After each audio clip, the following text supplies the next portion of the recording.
What's up, guys and gals? Welcome back to the Nerd Castle for the next episode of Duskers. My name is Splattercat, and I'm happy to have you here today as we hang out for a little while and control some lovely little drones to keep ourselves alive as long as possible. We survived for like a couple of... Oh my god, there's so many things in here now. Wait, what is hey you?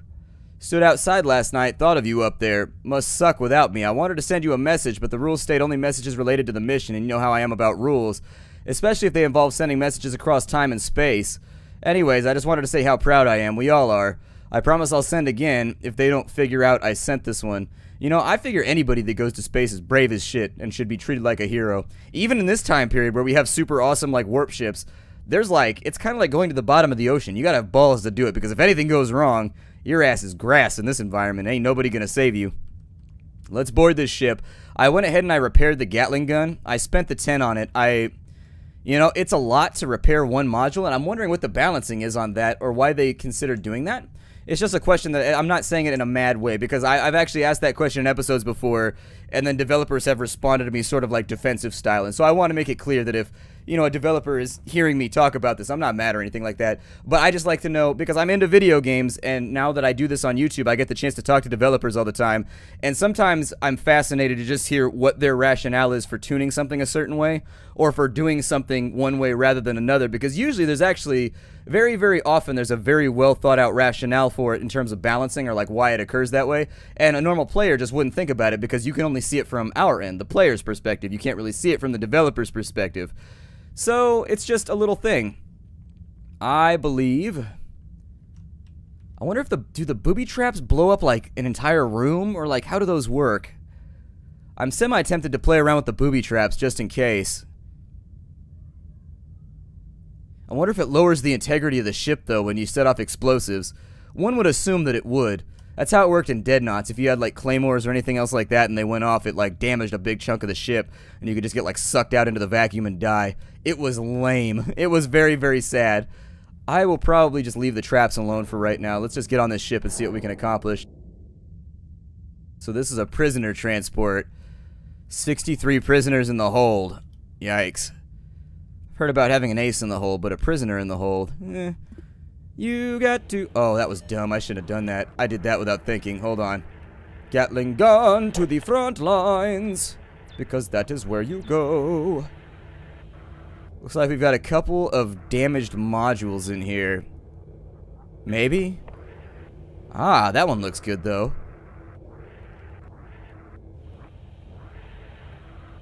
I don't see any ventilation shafts. We lost our scanner, which means we're going to get a lot less loot, which is a little bit disappointing. But oh well, what can you do? I'm going to put him on Gatling mode right there. It appears as though we've got a couple. Let me go remote. I'm going to do this with my ship instead of doing it with one of my robots. Remote. Oh my god. We actually have access to the whole grid for once. Damn. Okay. Now we're cooking with fire. Let's do this thing. Now we are cooking with fire. Is this thing busted right here? What's going on with it? Let's see. We've got a long-range scanner. We've got a couple. We got a transporter and a remote power. Can I scrap them, though? I wonder if there's a salvage module that will allow me to scrap those. I got my new motion detector over here, so we should be able to play around with that. It looks like D31's got a threat, but everywhere else is looking okay. I think that if I could bring in... Let's see if we can find ourselves some defense cannons or anything like that. We might be able to pipeline a couple of these bad guys into rooms that we designate as kill zones. Interface real quick. Let's go ship scan. So that's going to give us a rough idea, and indeed we do. We have access to a cannon. So let's go defensive gun. Let's turn that on. And we're going to open the neighboring doors and hope that the cannon gets them.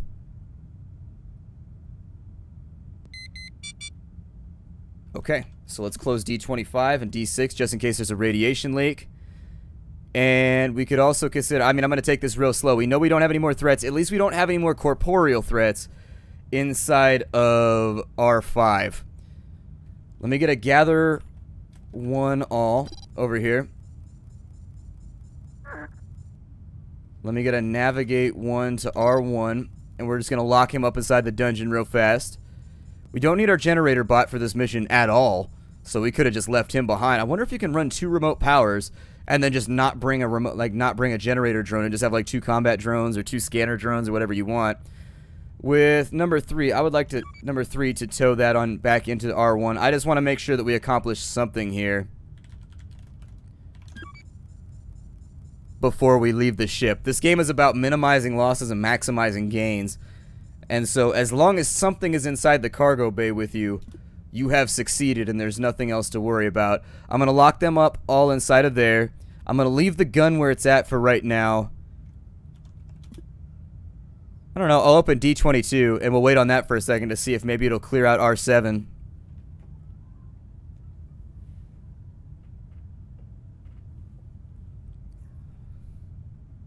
Nothing. Okay, well, either it's a stationary threat or there's nothing in there. That's the only 2 real options that I can go with. Let me get my lost video signal for drone 3. The hell does that mean? Oh, Jesus. Okay, so drone 3, that means I basically have to control her remotely now. That's not too bad, but things are starting to go wrong. Things are starting to go randomly wrong, and it is upsetting. Let's go with the Gatling gun right there. Let's open up D31 just in case. We'll give him a couple of seconds just hang out. Unfortunately, Haley has been struck blind. And here I find myself without access to a Jesus in order to cure that. Be like, the Jesus! Please make my eyeballs work again, the Jesus. That would be super awesome, the Jesus. Ooh, we got a fuel access point, though. That's good. Scanner ain't working, so we ain't gonna get nothing else out of here, but, you know, what are you gonna do about that? D30 probably takes us up to there, and we can start fiddling with remote power again if we wanted to. However, let's open up A1, and I'm going to navigate 1 to R5. And as soon as that door is shut, let's minimize our chances of getting murdered here, shall we? We'll go gather 1, and let's go watch and see if we get anything good out of here. Come on. Propulsion fuel, okay. Jump cell. Alright, so we're super good right now. That means we're flying. It's a lot like Firefly in here. Just keep flying. That's the only goal. Keep flying. We got another interface over here that I could. Asteroids detected. Room R question mark. Has a 77 chance. Maybe that's just random. Room R10 has a 23% chance. Where is R10? I don't see it. Oh, okay, so this room might get hit, and then R10 might get hit. That's not our problem. I think we're good. I think we should be alright anyways. I don't know. Let's go Gatling on D30. We gotta work fast now. We gotta work really, really, really fast, so let's hustle it out. That's fine. We can get hit by an asteroid. I'm not unless it destroys the ship. If it destroys the ship, that's all kinds of troublesome, and I don't want to know. But I suppose this is a phenomenon that I've never seen before, so we're going to have to stick it out. It looks like it's recorrecting. It's going to hit R10.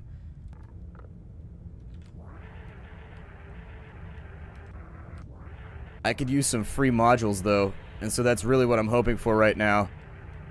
What's inside of here? We've got a speed boost. Okay, I'll take it. That makes the drone that you're controlling go faster. It's pretty self-explanatory, actually. So let's take him back over this way. Yeah, look at you, you little meth-headed speedy bastard. Tweaky is now the fastest, too. It's funny how these things start to line up. And then inside of this room, I want you to gather that scrap because we're going to have to repair a video feed, and that's going to be expensive. So let's go ahead and handle that. And then let's sort of like... Jesus. Radiation is flooding our question mark. So that's actually good. Let's go ahead, though. I'm going to add a couple extra layers of protection just in case this doesn't work out for us. So don't open D15 or D20 would be the rule of the day. I should probably deactivate the defense grid, too, so that I can travel through D25.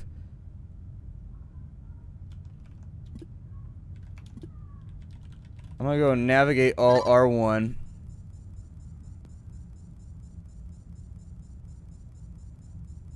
Haley, unfortunately, I had to back her into a corner because she's got nothing left. Technically, I could use another drone to guide her. So I could say navigate 3 to R3. Errors detected on the interface. Oh, shit. That's not good. So do those errors just like happen randomly? That's not a... It seems a little obnoxious. It seems a little obnoxious that you don't do anything wrong and then you get punished just like randomly. And it's happened like every mission now. Like last mission we had 3 modules fall apart, and this one we had 1 module fall apart.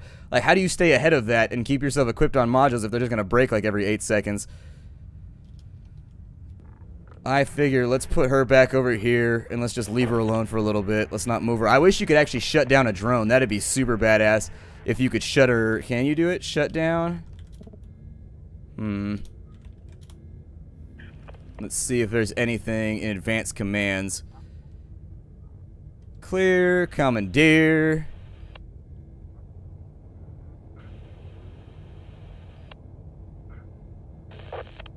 Huh. Apparently we can commandeer a ship. You know, deep down I kind of feel like I knew about that already. Like I remember reading that maybe, but for right now, let's go ahead and shut down that door. I'm going to swing us over to A3. I don't know, maybe the errors are kind of like an internal timer. They force you to play the game faster. I don't know.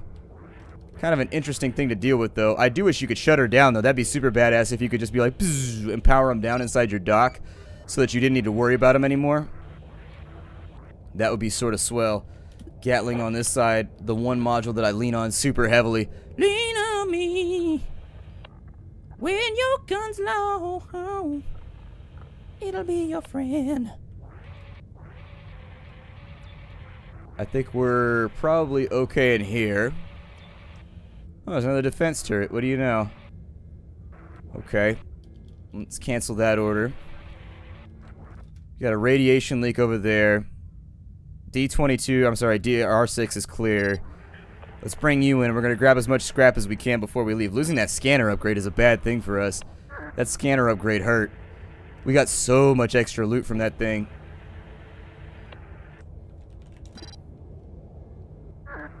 Alright, so we got the scrap right there.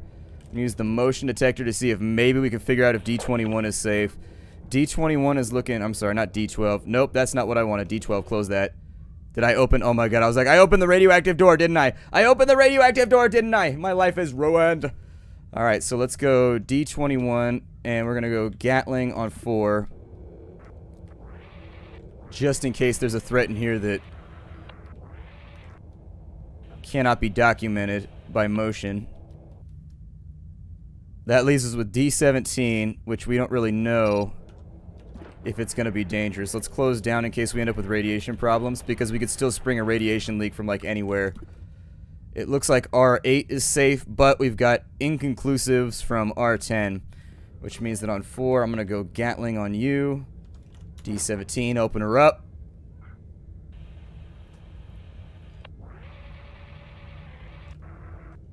I see nothing, but we do have a vent right there. Open up D18 and see what we can lock down. 0 scrap. A lot of interfaces on this ship, weirdly enough. A lot of interfaces. I guess we could technically move everybody up to R2 and see what's inside that D29 door up there. I didn't notice that door way the hell up. I'm going to close the bay, by the way. Just in case. Tootle around on over to here, which is like the fanciest version of moving a drone. If your drone is tootling, it's pretty incredible.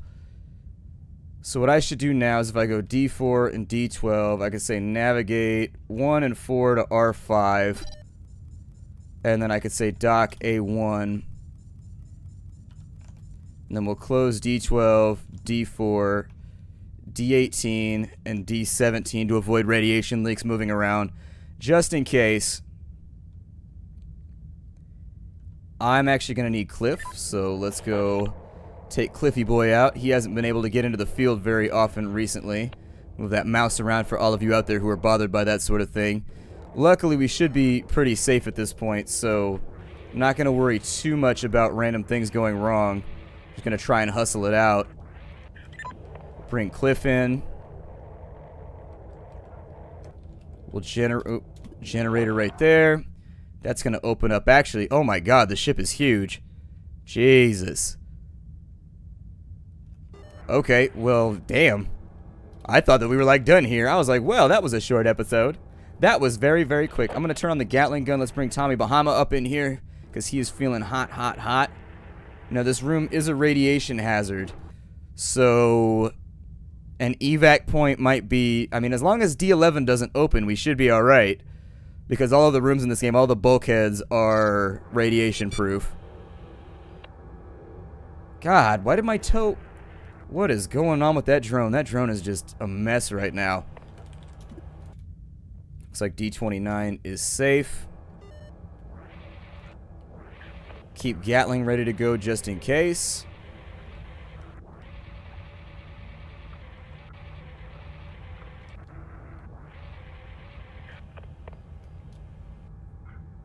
It makes sense, like, if the upgrade stopped working when you were actually using the upgrade, but the upgrade is, like, breaking randomly when I'm not even using it. I don't know, it weirds me out. D10. Go Gatling right there, just in case.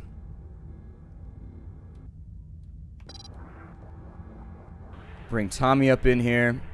Close D29 in the case of a leak. Doesn't look like we have anything going on over there. Motion scanners are inconclusive for all rooms, though, so let's just keep ourselves nice and locked in.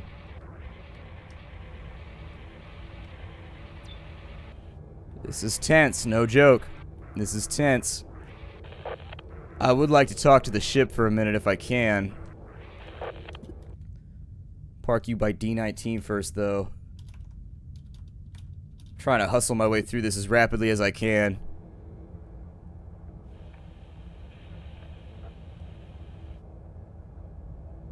It looks like we might have something going on in there. I don't know. We can't close that, can we? Yep, door's blocked. Okay, well, we have a radiation hazard now. It looked like there was some kind of battle tank or something right there, like a droid gone wrong or something. Kind of a cool enemy that I've never seen before. Let's go ahead and navigate 1 to R13. I'll have him gather all in there. Meanwhile, we're going to Gatling up for D9 and hope that it's not radiation flooded. Have him gather everything while he's in here. I could save myself ammo by activating all of the random doors and whatnot, but not really that concerned about it. Not really that concerned.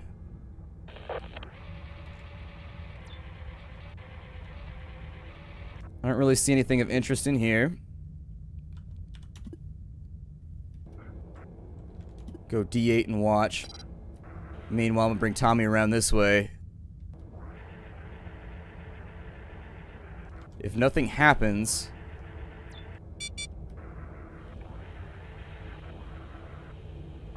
Oh, good. We lost our video signal on drone 2.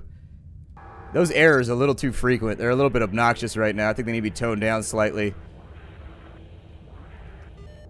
I would say like 1 to 2 per mission would be alright, but we're getting so many errors per mission now. It's just hellish and nightmarish. It's problematic. I think our most obvious extraction point is going to be to dock at A2. And I mean, losing the video signal is not that bad. You can still pilot them from this screen right here. It's just you kind of lose manual control, essentially. I'll say navigate. I need D29 opened. So let's open D29. And then I would say navigate all to R1. And so if we could get everybody home and nice and safe, I think I could be happy with the way this mission turned out. The missions are starting to get to the point where they're like long enough to occupy an entire episode, which is kind of crazy. They get really, really big, though. I saw a guy in the Steam forums who had a map that just like went for days. It was the biggest thing I've ever seen. It was super gnarly. So anyways, we'll go A2 right here. And let's exit.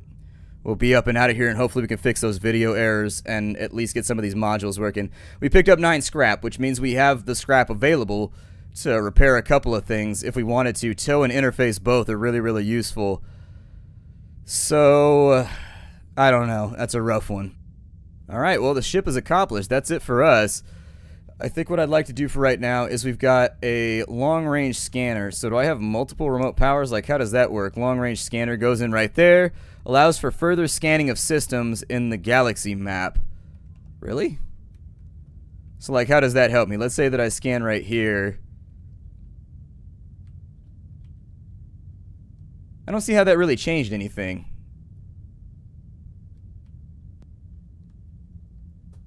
Yeah. By the way, that is temporary fuel. That's what it is. It's fuel reserves, basically. So this is temporary fuel for only the system you're in, and this is reserve fuel that you can actually take with you to other systems. That's pretty cool, though. I like that system. I would say that maybe they should put in some mouse overs in this game, like mouse over pop-ups, but that's something for, I don't know, once the game releases or something. Just like a little thing to work on to make the UI a little bit cleaner, but by and large, I actually think the game has struck a pretty good balance in between being, you know, primitive and then also having a few of the nice little creature comforts that I prefer to have in my game. So the drone's video signals are like borked right now. I don't really need the video signals. I could fly blind if I need to. It's not that huge of a deal. What I do need to repair, though, is like, look how expensive that is to repair. Like, oh my god, that's so expensive. My guess is that you're probably not supposed to repair it. You're supposed to go to maybe a trading center and buy a new one, because buying a new one only costs like 3 scrap. So it's weird that it's so expensive to repair it, though. Like really, really, really expensive to repair it. And without tow or interface, that does limit our options pretty mightily. Interface is important because if we need to shut down a defensive grid, we can. I use it kind of on the side to kill mobs just by pipelining them around. But realistically, if you've got a room with a turret turned on inside of it, you've either got to kill the power or you've got to interface and turn it off. And so you don't want to deal with a turret. I think tow is also useful because we can get new drones with it. I'm going to repair tow, I guess. I can live without interface, I suppose. I don't want to, but I can. I'll probably just leave it faulty, and if it breaks, it breaks, because on the next part, we're going to be going to a trading station anyways. So, why bother? Why worry about it, you know? Like, I'm going to be able to buy another one pretty soon anyways, so I figure I'll probably just go with that. My name is Splattercat. Thank you for joining me here at the Nerd Castle for the next episode of Duskers. I will see you all in the next episode where we will go to the Lira, I guess. And I'm hoping that that'll turn out all right. A Lira, wasn't that like a coin at some point? Either way, I'll see y'all later. Hi to everybody.